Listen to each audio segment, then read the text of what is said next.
We keep coming back to the early Cold War here on School of War for what I assume is an obvious reason, namely US China relations today. But the late 1940s and early 50s are also interesting because so many of the military challenges and foreign policy debates then are so eerily similar to today's. How to prepare for and manage limited wars, how to integrate the awesome power of nuclear weapons into American strategy, whether Asia or Europe should be America's focus, how to discern the objectives of communist powers, to name a few. Today, we're going to look at some of these parallels. Let's get into it. It is a prescription for war, this Iraqi invasion of Kuwait. December 7th, 1941, a date which will live in infamy. The bloody experience of Vietnam is to end in a stalemate. We continue to face a grave situation in Iran. The people who knock these buildings down will hear all of us soon. We shall fight on the beaches, we shall fight on the landing grounds, we shall fight in the fields and in the streets. We shall never surrender. For maps, videos, and images, follow us on Instagram, and also feel free to follow me on Twitter at Aaron B. McLean. Hi, I'm Aaron McLean. Thanks for joining School of War. I'm delighted to be joined today by Nick Bunker, who won the 2015 George Washington Book Prize for An Empire on the Edge. He's a finalist for the Pulitzer Prize, author of numerous books, a one-time journalist for the Financial Times, if I'm not mistaken, and right, is now yes. the author of In the Shadow of Fear, America and the World in 1950. Nick, thank you so much for joining the show. Well, thanks for having me, Colin. Thanks for having me. That's great. So I will not be the first to observe, in your book, you were not the first to suggest that there are striking parallels between the period you have covered in your book and American politics, and in particular, American attitudes towards international affairs today. So I thought I would start us very big picture. What is it about? You're covering roughly the period from what the first Soviet nuclear test in the summer of '49 to the kickoff in Korea the following summer. So a period where everything which sort of seems like it's going to go in one direction suddenly screeches and goes in another direction. What are the main parallels between that period and what we are looking at in American politics today? And are those parallels the reason you wrote the book? To a large extent, yes. You see, I'd written a book, which you mentioned earlier, called Empire on the Edge, which was about the countdown to the American Revolutionary War, really seen from a British point of view. And I'm always interested in the countdowns to wars and what precedes wars, rather than actually the wars themselves, because I'm not a military historian as such. I like to explore what goes on, the kind of internal tensions and the problems that a country has, which sometimes lead it into a war that it wasn't expecting to fight, which was certainly the case in 1950 with the Korean War.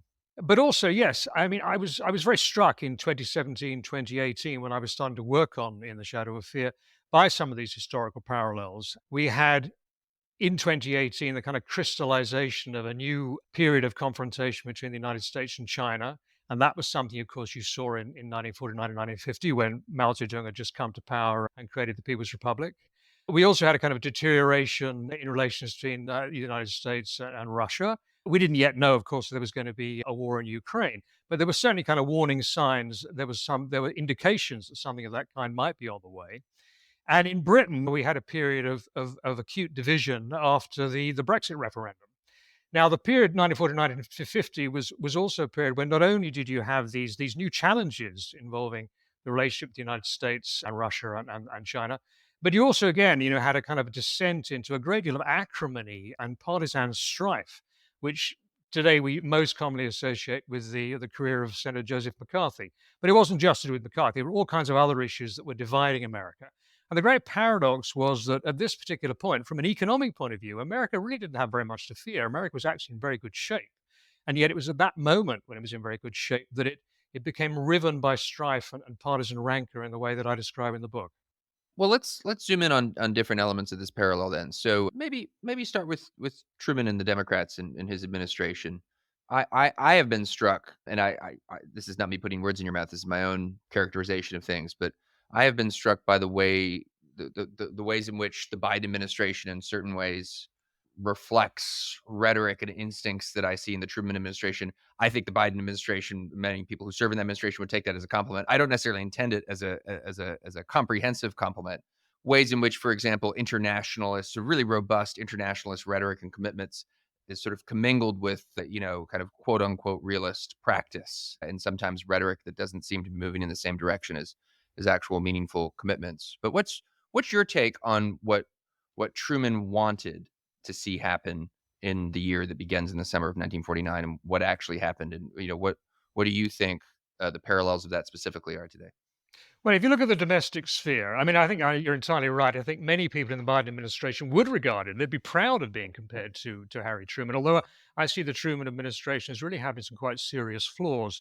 Now, I think from a domestic point of view, remember that Harry Truman's program was something he called the Fair Deal. It was supposed to be a kind of rejuvenation and reinvention and continuation of Roosevelt's New Deal. But as I say, he called it the Fair Deal. And Truman, I think, was a man who saw fairness as being his goal. I mean, he wanted to be fair to all Americans. The problem with Truman, I think, was that he tended to see America as though it consisted of a series of great big interest groups. Labor on the one side, farmers, to some extent, small businesses, and he tried to be fair to everybody. And so he had a program that was intended to kind of continue with the New Deal and produce a kind of a fair social settlement. So he wanted to help the labor unions by restoring to them some rights they had lost in 1946 and 1947 when the Republicans controlled Congress. He wanted to have a new kind of farm policy that he thought would be fair to everybody. He wanted to build housing. I mean, he wanted to have a federal education plan. He had a whole series of goals. And the trouble was that he was completely derailed in the first half of 1949, which was something he wasn't expecting, which is recession. And the recession had the effect of blowing a hole in his fiscal policy, which meant that he couldn't really afford these plans which he wanted to put into practice. And also, of course, he had a divided Democratic Party. The Democratic Party at the time really was very divided indeed. It was quite a dysfunctional party, and it was a party that had been in power too long, and it acquired the bad habits that come from being at the White House for 20 years. So that's what he was doing on the domestic side. On the foreign policy side, I mean, he believed he had a great plan. I mean, he had created NATO, or at least they'd got the NATO legislation through Congress, and they had the Marshall Plan. And he believed that with these things, the Marshall Plan and NATO, he could create a robust, strong Western Europe that would stand up to the Soviets. So he had all these plans. And of course, the trouble was he was overtaken by events. He was overtaken by the recession of 1949 that damaged his domestic program.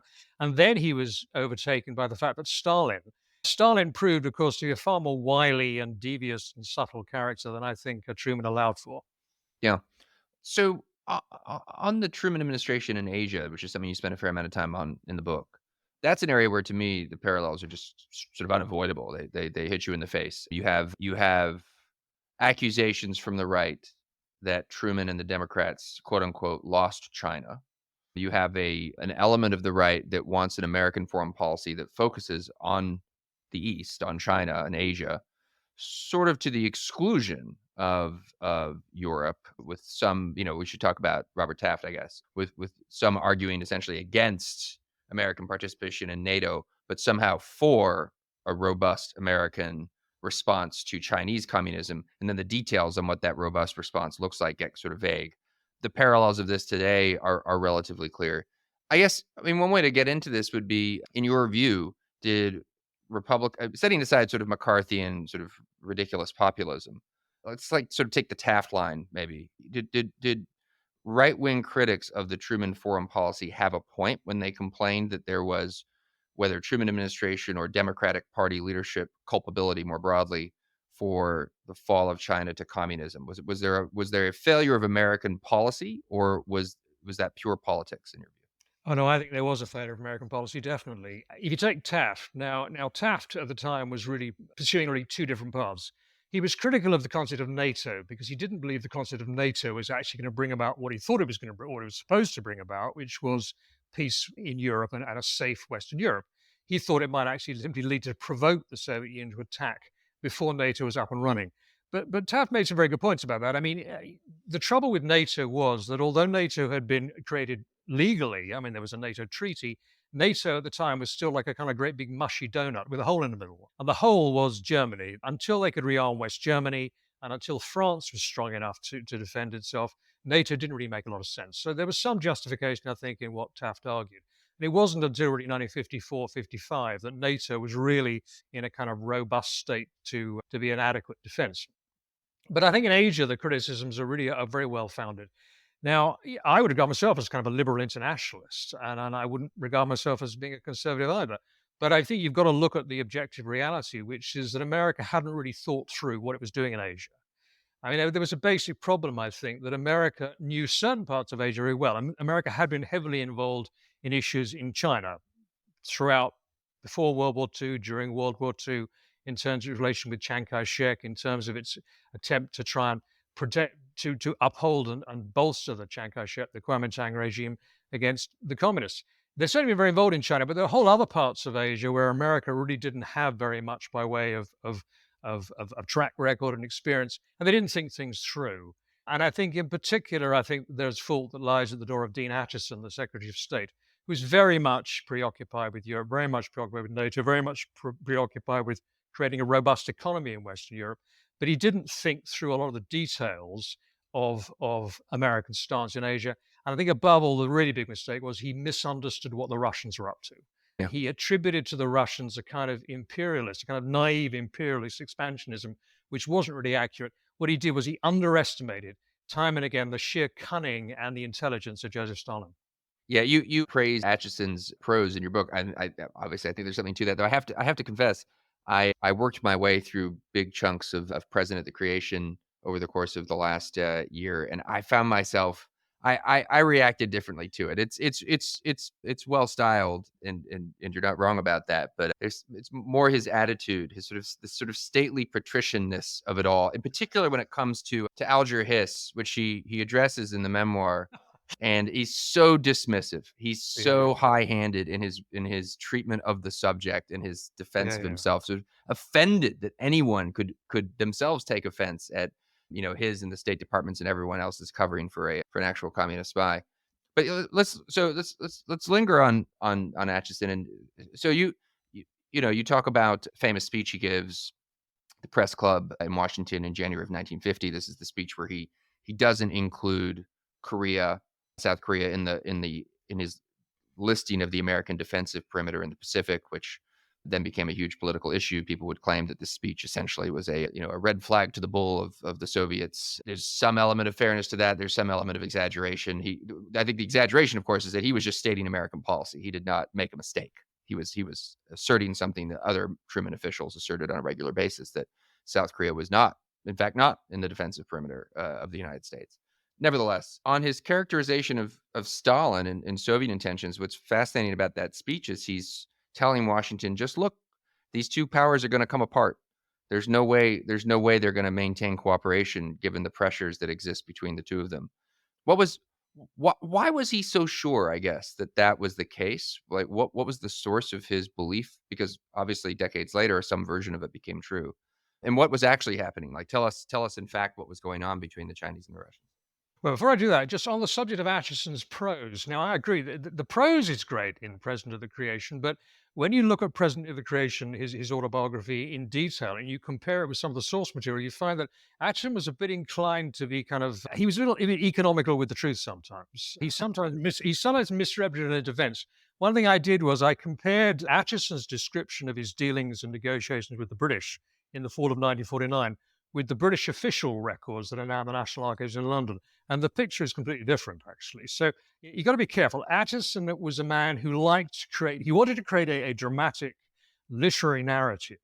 And he didn't necessarily he didn't really want to let the facts get in the way of the story sometimes. You had to be careful with Dean Acheson. Now, on the subject of Asia, I think an underlying conceptual or philosophical problem that Acheson had.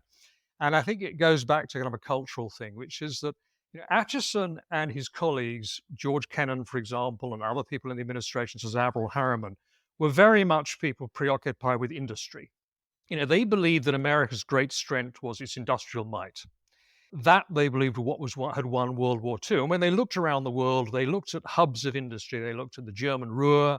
They looked at Great Britain with its coal in those days and iron and steel and shipyards. They looked at Russia and the Urals, etc. And they looked at Japan. And they thought those are the places that really mattered. Now, when they looked at Asia, of course, much of Asia didn't have industrial hubs at the time. It was fundamentally agrarian. And I think Acheson had a real problem with that. He couldn't really quite work out what you were supposed to do as America in these kind of agrarian economies where the issues are things like land reform. Now, for that reason, therefore, I think he misunderstood some of the issues. And he also, I think, misunderstood the way Russia was actually operating in that region. Now, Acheson tended, and I think you'll find this actually now in some commentators about Russia even today, since the invasion of Ukraine. He tended to have kind of simple view of Russian history. He thought that Russia had always been an expansionist imperial power, that Russia meant to dominate Asia in the same way that it had come to dominate Eastern Europe, and that Russia intended, therefore, to take parts of China and annex them to itself. In particular, he was interested in Manchuria and Xinjiang. And the reason Manchuria was important, Manchuria was really the heart of Acheson's thinking, was that Manchuria was an industrial hub. I mean, Manchuria had coal mines, it had iron ore, it also had a huge crop of soybeans and so forth. And Manchuria was the part of China, of course, that Japan had taken over in the 1930s and turned into a kind of extension of the Japanese economic empire. And that was what Acheson was focused on. He believed that the Soviet Union were going to try and take Manchuria away from China and turn China into a kind of tributary state. And of course, actually, that wasn't what the Russians were doing. The Soviets weren't doing that. And the Soviets were much more concerned with actually launching an armed struggle in Asia. I mean, the Soviets were actually talking in Pravda and so on about having a proletarian revolution all the way across Asia with armed struggles in Vietnam and so on and so forth. They were even talking about possibly having an armed struggle in Japan itself. That was actually what they were concerned with. Now, when it came to the press club speech, Acheson really wanted to talk about this whole big issue of Soviet imperialism. He wanted to send a message to everybody in Europe and in China as well and say, look, this is what the Soviets are doing. And what we have to do is bide our time and wait and gradually prize Mao Zedong away from Stalin. Of course, remember, at this particular moment, Mao Zedong was actually in Moscow discussing a treaty of alliance with Stalin. Now, Acheson, not only did Acheson, I think, misunderstand what the Russians were doing, he also didn't neglect to pay attention to the fact that he himself didn't really know what was going on in Moscow. I mean, the United States had really no idea what the state of play was between Mao and Stalin. Indeed, that wouldn't really become clear to anybody outside those two men until much, much later when the Soviet and Chinese archives, when the Soviet archives anyway, became available in the 1990s. So Acheson tended to sort of leap to conclusions about what was going on. Now, when he gave the press club speech, he really wasn't meaning to talk very much about Korea or Taiwan. He was really wanting to talk about this great big issue. And his comments about Korea and Taiwan were really kind of an aside. Yeah. But of course, they ended up having quite a devastating effect because, of course, Stalin appears, and it's almost certain that Stalin took his comments as being another piece of evidence that America wouldn't step up to the defense of South Korea if the North invaded. And it certainly fed into Stalin's thinking. But I think everything really flowed from the fact that Acheson tended to take a very broad brush, top-down, macro view of what was going on in Asia. He didn't really pay enough attention to kind of the local details and the nuances. And I think that's something you still find today. When people talk about a pivot to Asia, as the Obama administration did, or when in Britain we had Boris Johnson who talked about a tilt to Asia, they forget that there's really no such thing as Asia. There are all these different countries which all have kind of different interests, and there are all kinds of different situations going on in around this huge, vast, expansive territory. And you really got to pay attention to the nuance and the light and shade, as well as instead of having this kind of rather oversimplified, great big geographical overview. Yeah. Let's talk about the debate about communism in Washington in all of its ugliness and complicatedness. I got into a bit of a tiff on this podcast some months ago with a guest, great historian, Max Hastings. Right, absolutely. I don't know if you have a relationship with him, but we had a very pleasant conversation about his book about the Cuban Missile Crisis.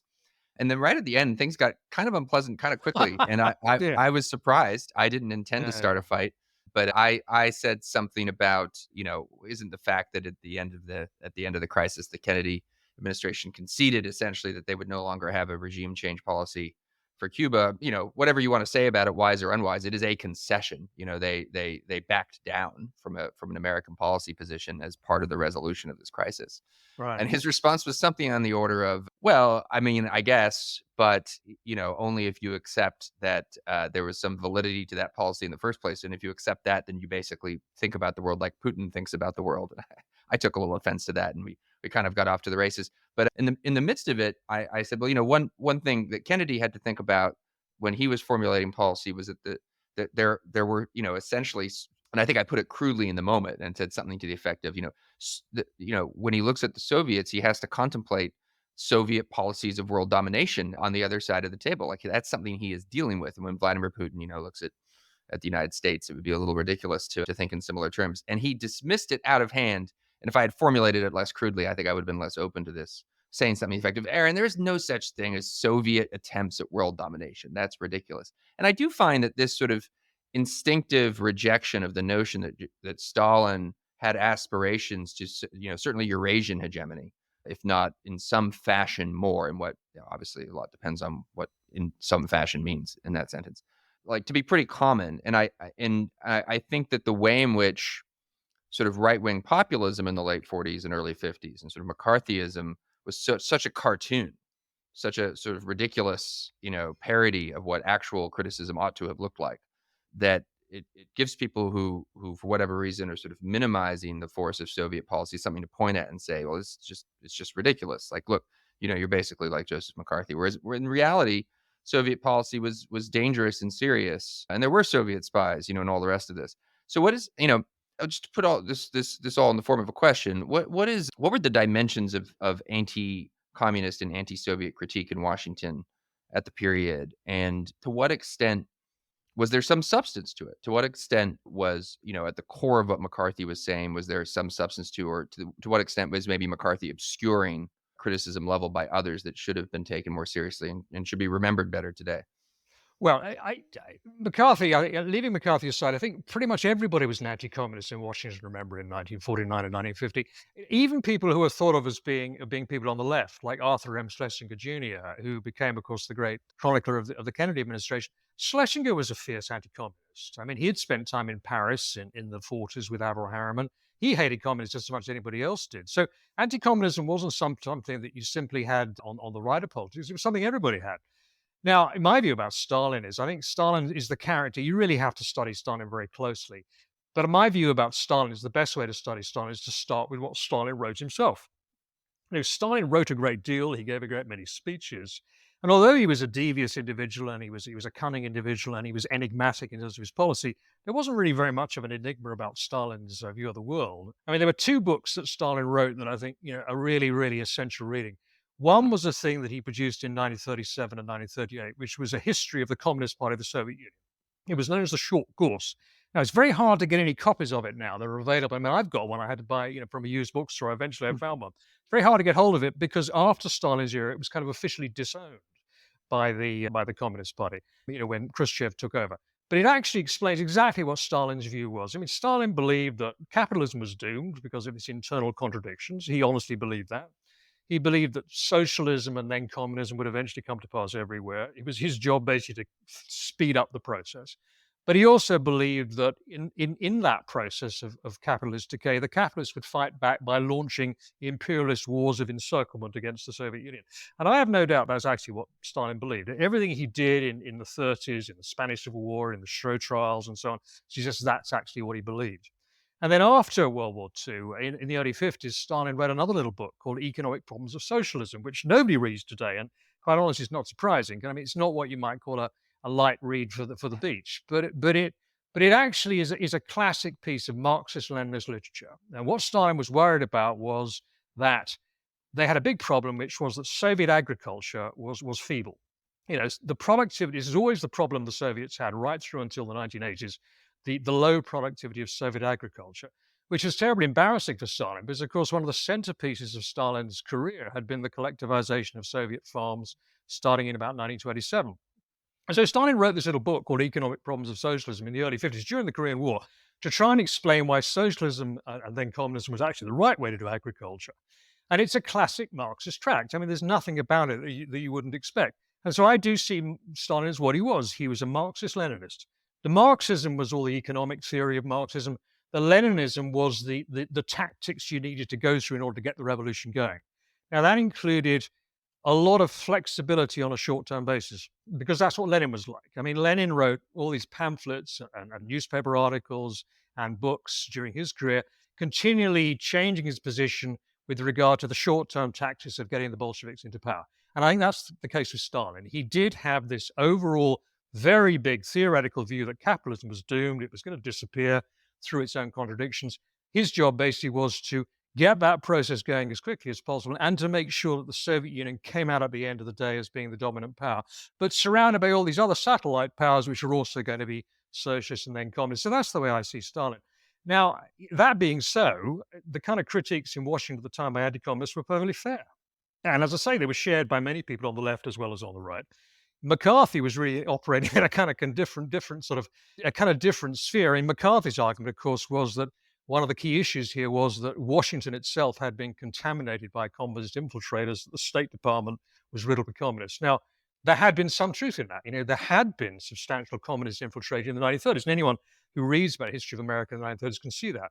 But the trouble was that McCarthy kind of went off into a kind of a wild kind of goose chase because he never actually managed to name, famously, he never actually managed to name one definitely surefire communist.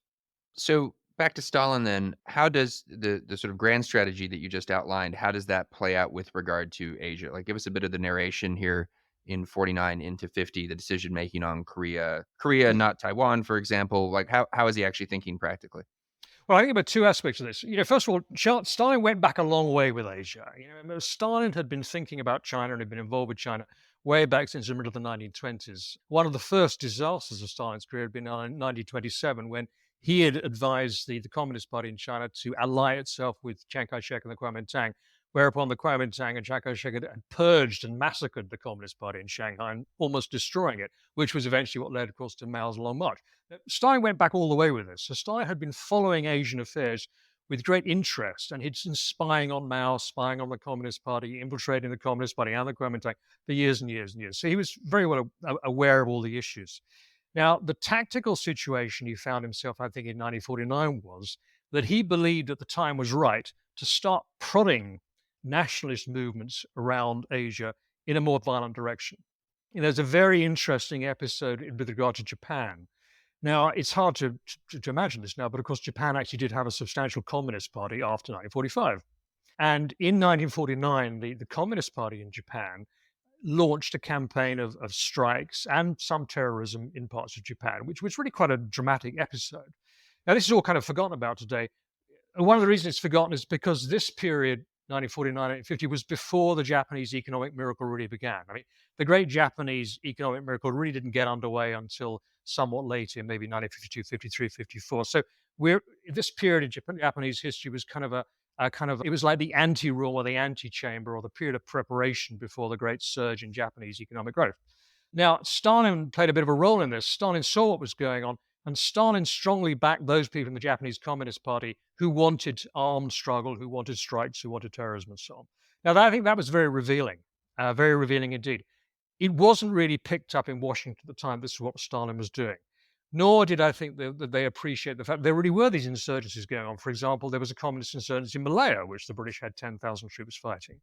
Ho Chi Minh and the Viet Minh were making a lot of progress in Vietnam, where effectively they had managed to force the French army back to really just strong points around Hanoi and Saigon. So all these things were going on.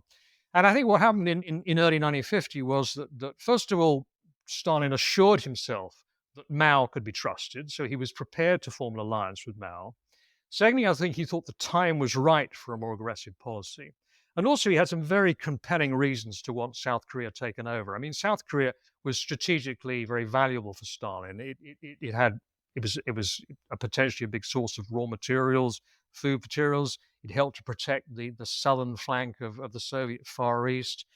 If you could take over South Korea, then basically you put a lot of pressure on Japan because you could base submarines and aircraft in South Korea. He had all kinds of reasons. And finally, of course, if he looked at America at the time, he could see a divided country. He read the press conference speech. He could see other things that were going on in Washington that suggested that Washington was in disarray and really didn't know what it was doing. And so, yeah, it seemed perfectly reasonable for him to give the okay for Kim Il-sung to invade the South. All made sense. And there was one final point, which was the nuclear issue. I think this is a really important point, which is that, of course, America at the time still had a practical monopoly over the atom bomb. I mean, Russia had detonated a device in August 1949, but they still didn't necessarily have a full array, if you like, of nuclear weapons and delivery mechanisms. But the reality was America didn't really have an aircraft that could deliver the atomic bomb in the way that it really needed to in the event of a war with Russia. And Stalin was aware of this. Stalin was aware that his own air defenses were robust. He had a new aircraft, new jet fighter, the MiG-15. So when he was making his decisions in 1950 with regard to Korea and with regard to other issues, he didn't actually need to feel kind of terrified of the American nuclear deterrent. I wouldn't say he thought it was kind of a paper tiger, but he certainly didn't need to feel unduly alarmed about the fact that he was going to have atom bombs raining down on Moscow. Right. Right, and it's so fascinating to read about nuclear strategy in the period, and for that matter, the strategists of the time, right? Speaking for myself, looking back on the Cold War, the instinct is to think of everything in terms of mutually assured destruction, Yeah. which of course does become the Yeah. dominant thinking as the years go on. But that's not the case in No. 1949 and 50, where you read descriptions of war plans where I'm obviously sort of farcically summarizing this, but the third Yeah. division will maneuver through this mountain pass, and the other mountain pass we're going to nuke, to That's right. support the maneuver. The integration of these weapons at both a tactical, but sort of whatever's, like operational level, if you like, not quite strategic city killing, not quite what we would think of as tactical nuclear weapons today, but battlefield use for the prosecution of wars. It's a totally fascinating subject to me. Yeah, I think that's right. Nuclear thinking really was in its infancy at the time. I mean, when we think about the Cold War and the nuclear elements of it, we think about Doctor Strangelove, basically. Yeah. We've all seen the film Doctor Strangelove, which is in many ways very accurate about the kind of thinking that had developed by the early 60s. But that was long after the period we're talking about here. So nuclear thinking was undeveloped. And also there was this basic problem, which was the American war plans for defending Western Europe all depended. There was a big plan called Off Tackle. And this plan entirely depended on sending American bombers over to Moscow and Leningrad and so on and destroying them. Now, the difficulty was that the only aircraft the Americans had at the time that could deliver the atom bomb was the B 36, which was this kind of lumbering hulk of a bomber, which was obsolete even before it started to go into operation. You're a long way. It was another 5 years before the United States had the B 52. So, in many respects, the nuclear arm of American strategy wasn't really feasible. And I think Stalin kind of understood that. Yeah. So then the American response, or maybe be more specific, the conservative response to Asia in particular in the period that you're writing about. You have this argument that sort of is associated with Taft, and I'd love for you to kind of spell this out for us a bit. That while Europe is a bit of a trap, and the Truman administration's policies in Europe are going to start a war rather than prevent a war, what we need to do is focus on Asia somehow.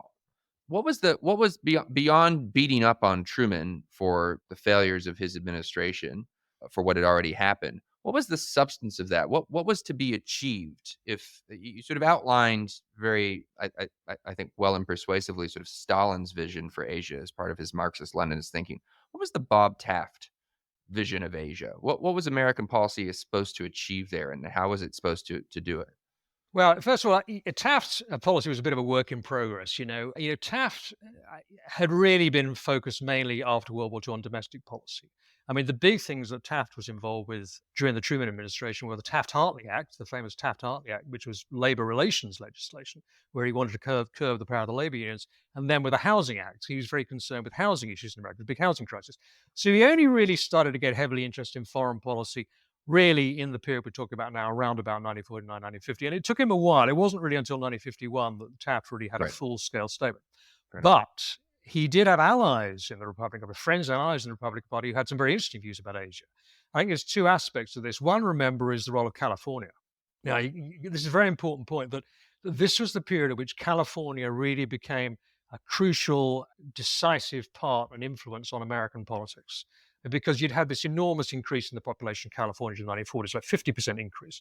And California was becoming more and more dominant. So you were starting to see the emergence of people like, well, Earl Warren, obviously, governor of California, and then Chief Justice of the Supreme Court, and of course, Richard Nixon. And there was another character at the time, it's kind of forgotten, called Senator William Noland, who was a kind of friend and ally of Nixon. And being Californians, of course, they were far more preoccupied with Asia than you would be if you were on the East Coast. I mean, Asia, was their backyard, so to speak. And they could see the importance of the Philippines, they could see the importance of Hawaii, they could see the importance of Taiwan and so forth. And Senator Noland in particular, who became really one of the most important figures in the Republican Party, was particularly concerned with China. And he'd spent time in China. He was actually in Chongqing, Chiang Kai-shek's capital in China in 1949, shortly before it fell. And he came back from Chongqing and toured the West Coast, talking about the essential importance of keeping Asia as a kind of sphere for Americans to prosper and have influence. So he was important. He was critically important. And then there was the Taiwan question. And the Taiwan question kind of blew up at the end of 1949. And I think partly the Republican Party did use it as a kind of a political stick with which to beat the Atchison and Truman administration. They could see that the thinking of the Truman administration was more than a bit fuzzy on the subject of Taiwan. But I think also genuinely they believe that Taiwan should be protected. I mean, you know, today you look at Taiwan, and we look at Taiwan now, and we can see that Taiwan is a vibrant democracy. I mean, it's a vibrant democracy, and it should be defended for that reason, not simply because kind of a pawn on a chessboard. Now, then, of course, Taiwan wasn't a vibrant democracy, but there had been a democratic movement in Taiwan in the 1920s and 30s. People like Nolan were aware of this, that Taiwan had always wanted to be free of the Japanese, for example, and so they were generally committed to it. And the problem at the end of 1949 was that the Truman administration was saying, we don't want to defend Taiwan because we don't want to appear to be imperialists. We don't want to appear to be trying to take over Taiwan for our own benefit. And we don't want to appear to be defending Chiang Kai-shek because Chiang Kai-shek is a discredited regime. To which the answer was from, for example, General MacArthur and from the Republicans in Congress, especially those in the West Coast, was yes, but Taiwan can be defended. Taiwan is easy to defend. During World War II, the United States had decided not to invade Taiwan, instead to invade the Philippines, precisely because Taiwan was a defensible place. It had this very rocky shoreline on the East Coast. The weather in the Taiwan Strait is often very difficult. Invading Taiwan would have been very hard for Mao Zedong. Taiwan can be defended. If it can be defended simply by sending the 7th Fleet to patrol the Taiwan Strait, well, why not do that? What kind of signal will it send to the rest of the world if we can't even defend Taiwan? And the same logic sort of went for South Korea too. So that was the substance of it. It took a bit of a while, as I say, for Taft himself to develop this into a really fully coherent policy. But one thing he did know was he definitely wanted to see Taiwan defended. Yeah.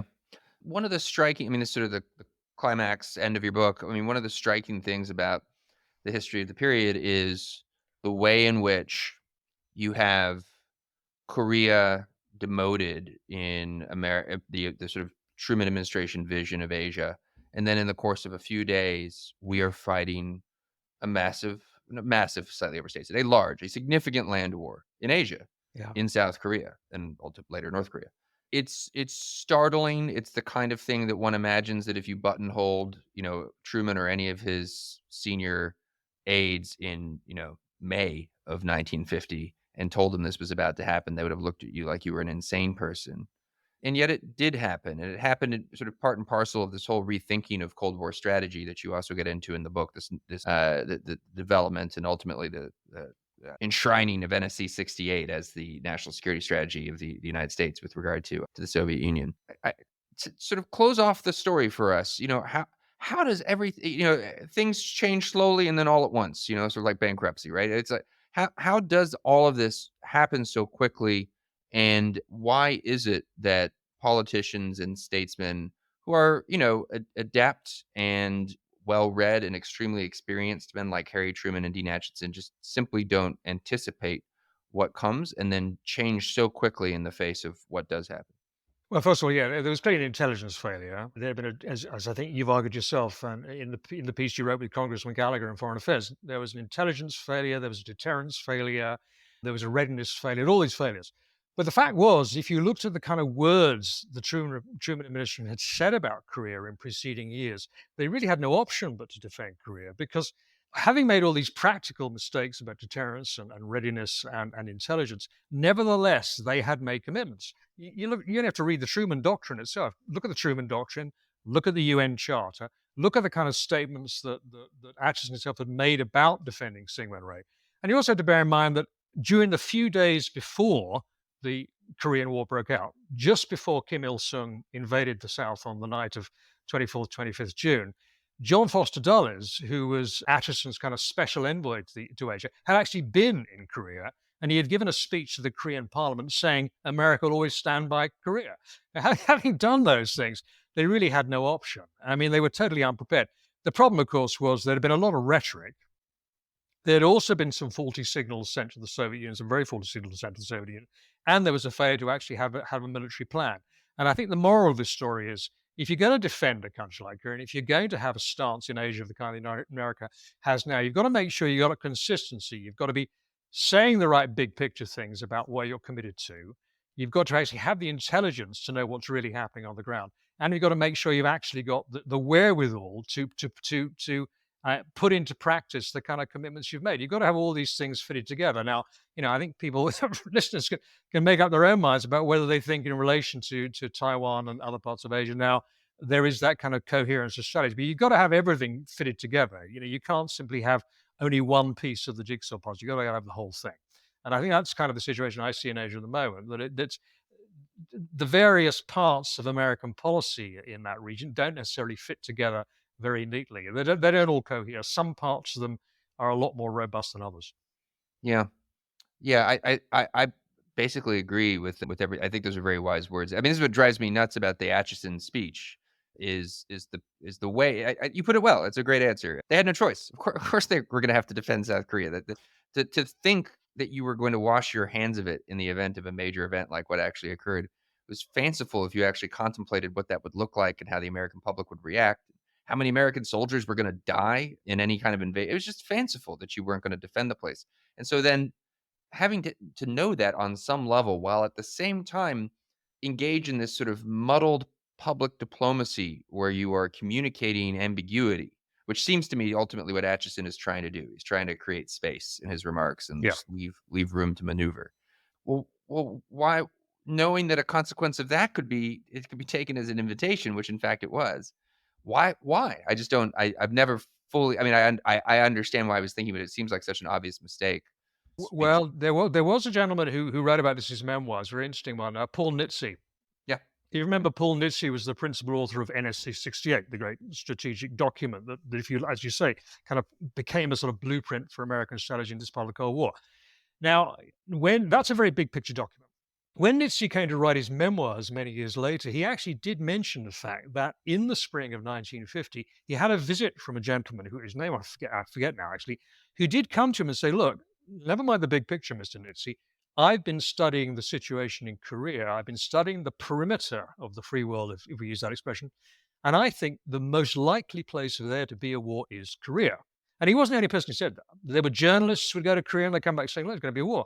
There were border clashes, all these kind of things going on. And Nitze, to his credit, actually mentions this and says, "Well, actually, we got it wrong. If instead of looking at the big picture, we'd actually looked at all the small pictures and tabulated all the threats around the perimeter, it would have leapt out at us that there was going to be an explosion in Korea." Hmm. But I would say this, though: you mustn't let Republicans off the hook about this, because Yeah. it wasn't just Atchison who sent faulty signals.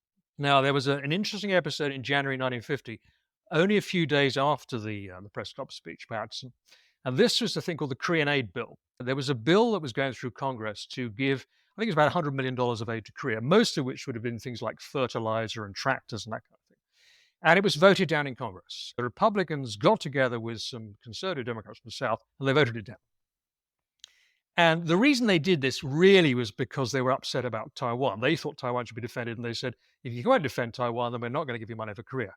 Now, the trouble is, if you look at some of the language the Republicans used in that debate, it was almost as bad. It was actually worse than Atchison's. For example, they said that sending money to Korea would be like, quote, pouring money down a rat hole.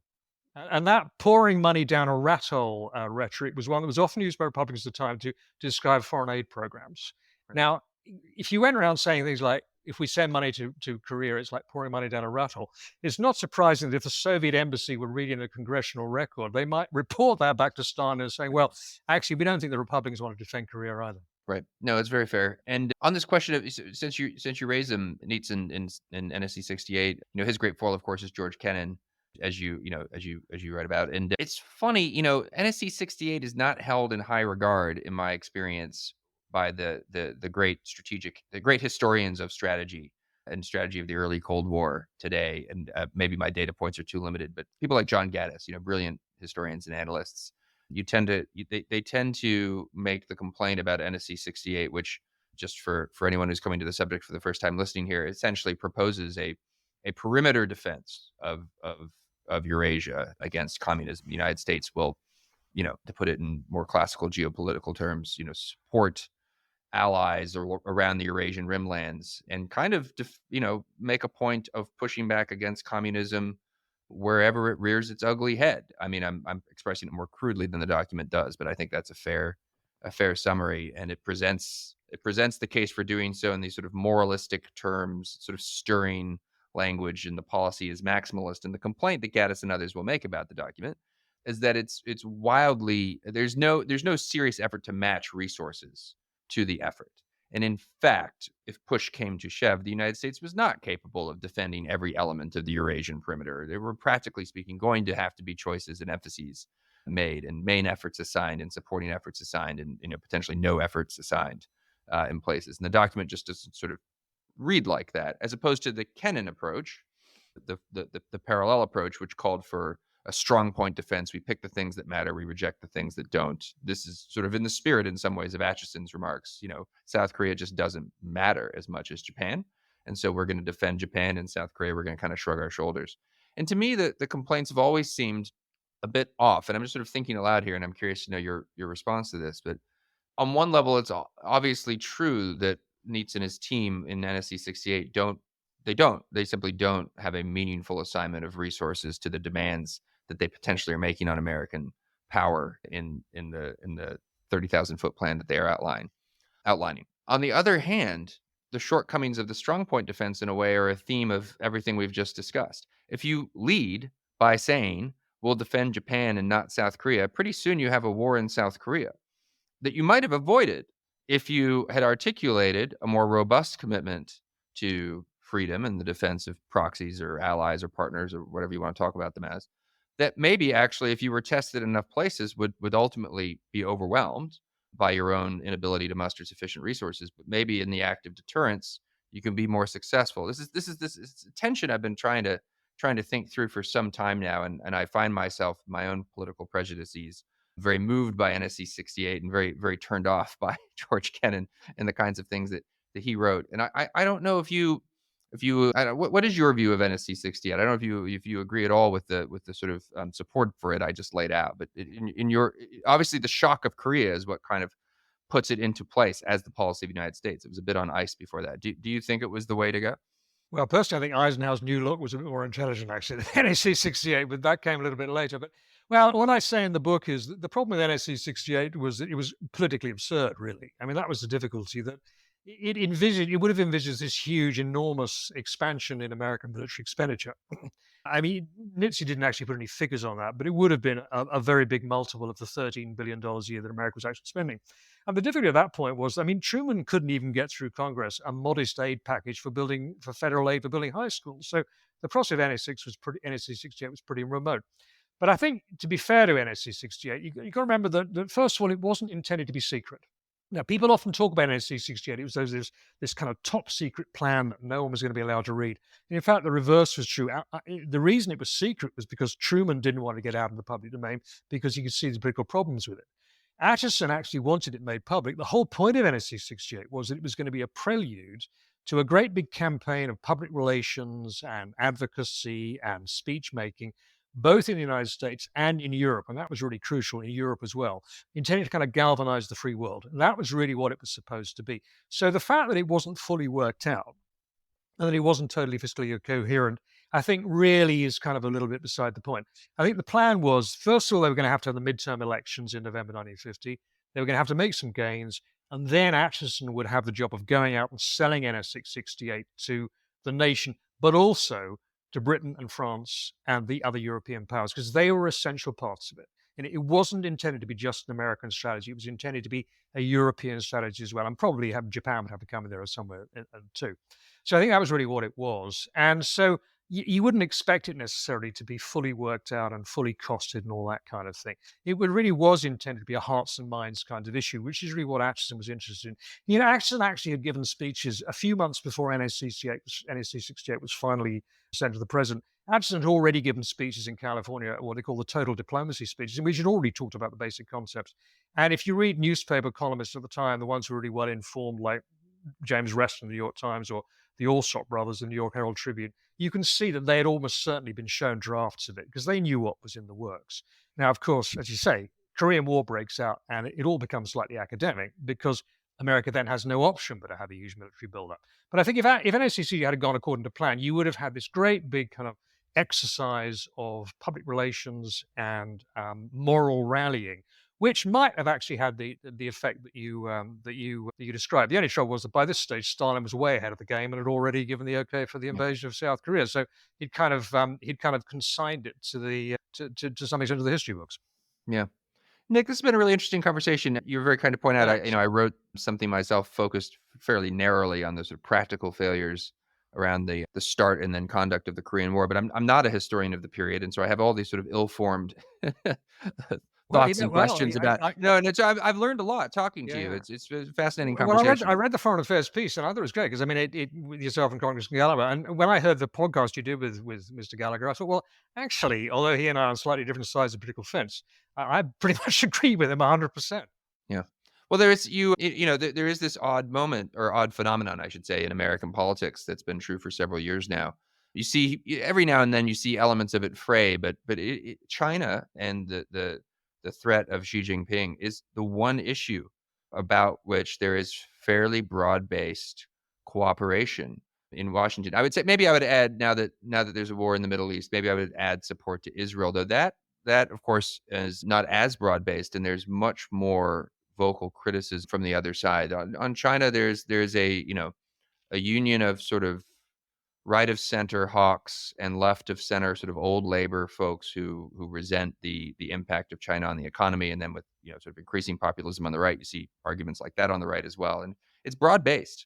My own time in the Senate saw a fair amount of cooperation between Senator Tom Cotton and Senator Chuck Schumer repeatedly on different Yeah. China initiatives, which is not the most natural pairing in some ways. Well, Schumer, yeah, as you mentioned, Chuck Schumer has really been sort of upfront on this issue for years now. I mean, going back a long way, going back really, I think, to issues about Tibet. Actually, I think that's Yeah, really where it all started. Tibet's the kind of forgotten aspect of all this. Nobody talks about Tibet now, and yet, Tibet is the place where you saw some of the worst behavior of the Chinese Communist regime back in the 1950s. And there's been this kind of unresolved and dreadful issue now for many decades, and yeah. shouldn't be forgotten.